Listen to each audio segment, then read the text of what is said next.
Hello guys, कैसे हैं आप सब लोग। तो जैसे कि मैंने पिछली वीडियो में बताया था कि मैं आगे अभी जो वीडियोस बनाऊंगा उसमें बताऊंगा कैरियर अपॉर्चुनिटीज आफ्टर 12th, मतलब अलग अलग स्ट्रीम्स के हिसाब से जैसे बताऊंगा। तो आज हम बात करेंगे जो फिज़िक्स केमिस्ट्री और मैथ वाले बच्चे होते हैं कि उनके लिए क्या क्या अपॉर्चुनिटीज़ हैं, क्या कर सकते हैं वो आगे, मतलब किस चीज़ में अपना करियर बना सकते हैं। ठीक है।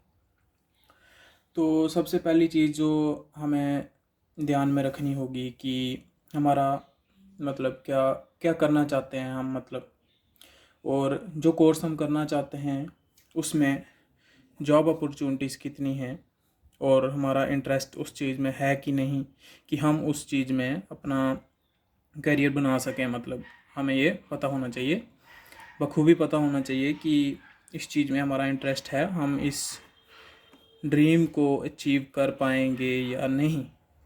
तो सबसे जो पहली चीज़ है हमें देखनी है कोर्स के लिए जॉब अपॉर्चुनिटीज़। दूसरा, इंटरेस्ट है कि नहीं हमारा उस फील्ड में। ठीक है। और तीसरा, अपनी पर्सनैलिटी, आपने उस आपकी जो पर्सनैलिटी है आप उस काबिल हैं कि नहीं कि आप वो काम कर सकें। तो ये चीज़ भी बहुत इम्पॉर्टेंट है।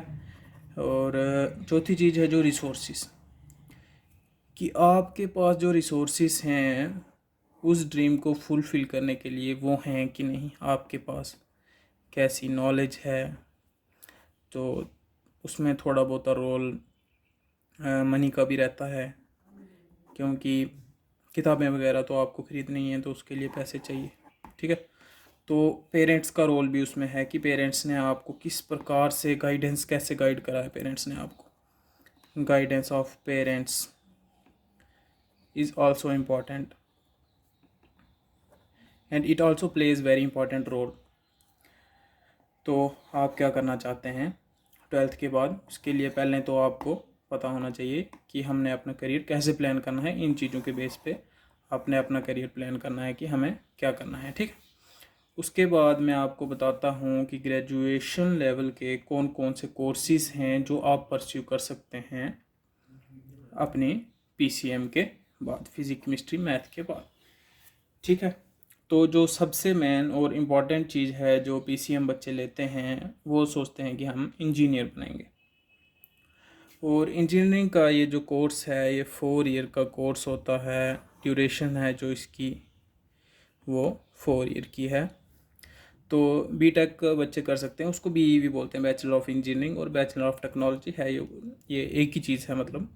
तो इसमें आगे बहुत बहुत बहुत सारी स्ट्रीम्स हैं, जैसे मैकेनिकल है, computer science engineering, civil, information technology, mass communication and etcetera. Engineering में भी आगे बहुत सी फील्ड हैं। तो वो आप अपने इंटरेस्ट के हिसाब से देख सकते हैं कि आपने कौन सी फील्ड चूज़ करनी है। ठीक है। उसके बाद बैचलर ऑफ आर्किटेक्चर। ठीक है। बैचलर ऑफ आर्किटेक्चर कौन होते हैं? ये जो डिज़ाइंस वगैरह डिज़ाइन तैयार करते हैं, घर के, होम्स के, बड़े बड़े जो इंफ्रास्ट्रक्चर्स बनते हैं उनके लिए जो डिज़ाइन तैयार करते हैं, वो हो गया बैचलर ऑफ आर्किटेक्चर। उसके बाद आता है BCA, bachelor of computer applications.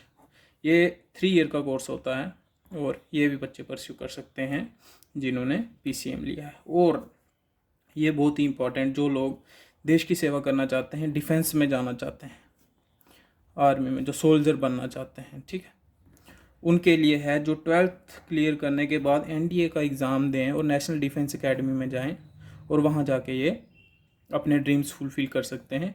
और ये 3 चीज़ों में जा सकते हैं, एयरफोर्स में भी, नेवी में भी और आर्मी में भी। आपको उसके लिए एनडीए का जो एंट्रेंस एग्ज़ाम है वो आपको क्लियर करना पड़ेगा और ये 12th के बाद होता है। मतलब आप 11th में भी दे सकते हैं, बट आपकी जो एज लिमिट है मे बी इसमें 17.5 साल की होनी चाहिए, इसलिए 12th के बाद आप एनडीए का एग्ज़ाम दीजिए। ओके। उसके बाद कमर्शियल पायलट ट्रेनिंग। ठीक है।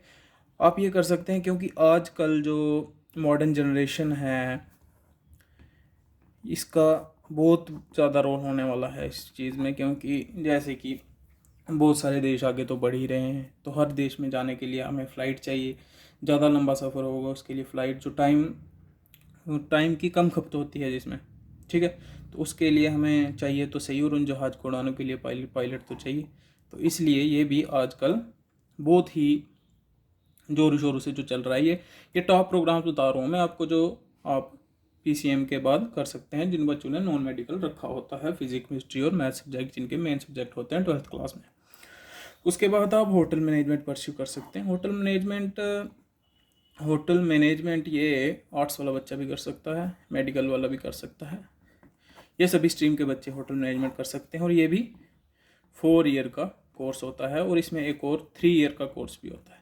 एक होता है hotel management and catering technology, और एक होता है होटल मैनेजमेंट HMCT। HMCT होता है जो 4 ईयर का होता है, और 3 ईयर का होता है HM।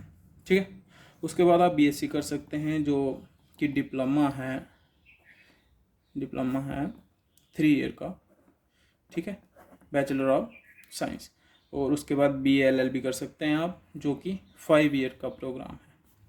ठीक है, 5 ईयर प्रोग्राम है ये। और ये आर्ट्स वाले बच्चे भी कर सकते हैं और मेडिकल वाले भी कर सकते हैं, उनके लिए नहीं। और एक और जो जिसकी ज़्यादा बात नहीं होती है आजकल जिस कोर्स की, वो है मर्चेंट नेवी। मर्चेंट नेवी का कोर्स है, 12th के बाद इसकी ट्रेनिंग होती है, मे बी ट्रेनिंग 6 मंथ्स की होगी। और उसके बाद जो आपको एग्ज़ाम होगा, इसका इंटरव्यू होगा, और आपको जॉब मिल जाएगी। मर्चेंट नेवी क्या होते हैं, जो ट्रेड करते हैं। ट्रेड किसके थ्रू होता है ये? Water transport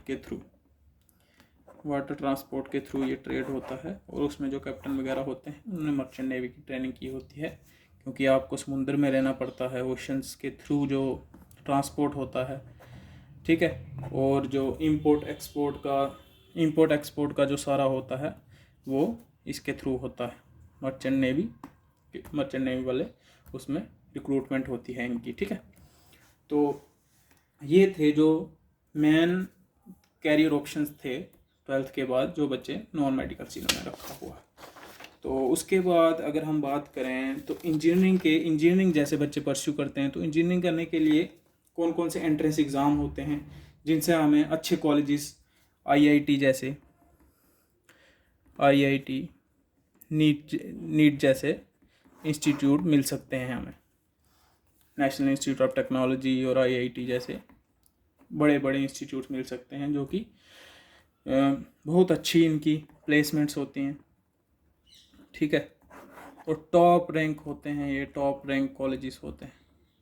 okay. तो इसके लिए आपको एंट्रेंस एग्ज़ाम देना ज़रूरी है, जैसे कि जॉइंट एंट्रेंस एग्ज़ाम होता है, जेई मेंस। जो बच्चे जेई मेंस क्लियर करते हैं वो बच्चे जेई एडवांस देते हैं, और इसके लिए जेई मेंस क्लियर चाहिए और जेई एडवांस देंगे आप। ठीक है। उसके बाद बहुत सारे इंस्टीट्यूट हैं जो अपने अलग अलग करवाते हैं, जैसे कि BIT, Birla institute of science and technology ये है, ये भी अपना लेते हैं। फिर COMED के ये भी अपना इंस्टीट्यूट टेस्ट कराते हैं, जो कि कॉमन एंट्रेंस टेस्ट होता है, CET होता है, कॉमन एंट्रेंस टेस्ट होता है ये भी। उसके बाद IPUCET, Indraprastha university common entrance test. ठीक है। तो आप ये सारे टेस्ट दे सकते हैं अगर आपने बैचलर ऑफ इंजीनियरिंग करनी है। तो उसके बाद मणिपाल यूनिवर्सिटी है, मणिपाल यूनिवर्सिटी इनका अपना होता है। AMU, अलीगढ़ मुस्लिम यूनिवर्सिटी। ठीक है। ये भी परस्यू कराते हैं कोर्स, जैसे हैं कौन से मैंने आपको, जैसे ये है मेन इंजीनियरिंग कोर्सेज के लिए। ठीक है। तो उसके लिए NDA का एंट्रेंस एग्ज़ाम दे सकते हैं आप, जैसे कि पीछे भी मैंने आपको बताया NDA का एंट्रेंस एग्ज़ाम दे सकते हैं अगर आपने डिफेंस में अपना कैरियर बनाना है। ठीक। तो आप इसमें अगर नेवी में जाना चाहते हैं, आर्मी में जाना चाहते हैं, जो एयरफोर्स में जाना चाहते हैं, तो आप ये कोर्स परस्यू कर सकते हैं। ठीक है। लास्ट में एक टिप दूंगा मैं आपको कि आप कैसे फाइंड कर सकते हैं, how to find your passion, कि आप के अंदर क्या काबिलियत है उस चीज़ को करने की। ठीक है। सबसे पहली जो चीज़ मैं आपको बोलूँगा, स्लो डाउन होइए। स्लो डाउन होके आप शांति से बैठिए, अपने अंदर शांति है एक, मतलब शांत जगह में, और आप इससे अपने आप को पहचानिए कि आप ज़िंदगी में क्या कर सकते हैं। ठीक है। तो जो दूसरा है, be your own life detective। अपनी लाइफ के डिटेक्टिव बनिए कि आपने ज़िंदगी में क्या किया है पीछे और उसके चलते आप आगे क्या कर सकते हैं अपने अंदर की काबू। ये कुछ टिप्स बता रहा हूँ मैं आपको, ठीक है, कि आप कैसे पता लगा सकते हैं कि आप क्या कर सकते हैं। उसके बाद तीसरी चीज़ है जो give yourself permission to explore. अपने आप को इस तरह से तैयार करो, अपने आप को परमिशन करो कि आप परमिशन दो कि आप क्या कर सकते हो, अपने बारे में जान सकते हो, कि एक्सप्लोर करने के लिए कि आप कहाँ तक सोच सकते हैं, जब आपने ज़िंदगी में क्या करना है। अपने आप को परमिशन दो इस चीज़ की, अपने दिमाग को उस तरीके से तैयार करो, ठीक है। और चौथी चीज़ है जो रीच आउट टू पीपल, ठीक है। लोगों के साथ बात करिए, जो लोग कौन से हैं, जो लोग सक्सेसफुल लाइफ है जिनकी, और जिन्होंने बड़े बड़े मकाम हासिल किए हैं अपनी लाइफ में, और जिनको आप रोल मॉडल बना सकते हो और उनसे सलाह ले सकते हो कि आपने ये कैसे अचीव किया और हमने अगर करना है तो हम कैसे अचीव करें। मतलब आपको लोगों से बातचीत करके उनके इंटरेस्ट के हिसाब से फिर ढूंढना है कि मेरा किस चीज़ में इंटरेस्ट है, मैं कैसे कर सकता हूँ, उसके लिए मुझे क्या मेहनत करनी पड़ेगी। तो आपको लोगों में घुलना मिलना पड़ेगा, ठीक है। उसके बाद जो लास्ट चीज़ मैं आपको आज के लिए बताऊंगा वो है स्टे ओपन एंड फ्लेक्सिबल, ठीक है। हमेशा खुले दिल वाले बनिए, किसी से भी बात करते हैं तो पूरी अच्छे से बात करिए, और फ्लेक्सिबल बनाइए अपने आप को हर किसी फील्ड में। जैसे कि आप अगर कंप्यूटर की नॉलेज रख रहे हैं तो उसकी अच्छे से नॉलेज रखिए, अगर आप अपनी पढ़ाई कर रहे हैं तो आप अपनी पढ़ाई की अच्छे से नॉलेज की, कल को आप के फेलियर के चांसेस बिल्कुल कम हो जाए, ठीक है। देखिए, अगर आप ज़िंदगी में फेल होएंगे तो आपको उस चीज़ से सीखना है, ठीक है। अगर आप फेल हुए हैं तो आपको उस चीज़ से सीखना है, learn from that mistake, and आगे आप उस चीज़ को रिपीट मत कीजिए, डू नॉट रिपीट, ठीक है। उस चीज़ को रिपीट मत कीजिए कि आपने पीछे क्या गलतियां करी हैं तो आगे आपको क्या नहीं करना है, ठीक है। तो यहीं पे आज मैं अपना टॉपिक ख़त्म करूँगा, ठीक है।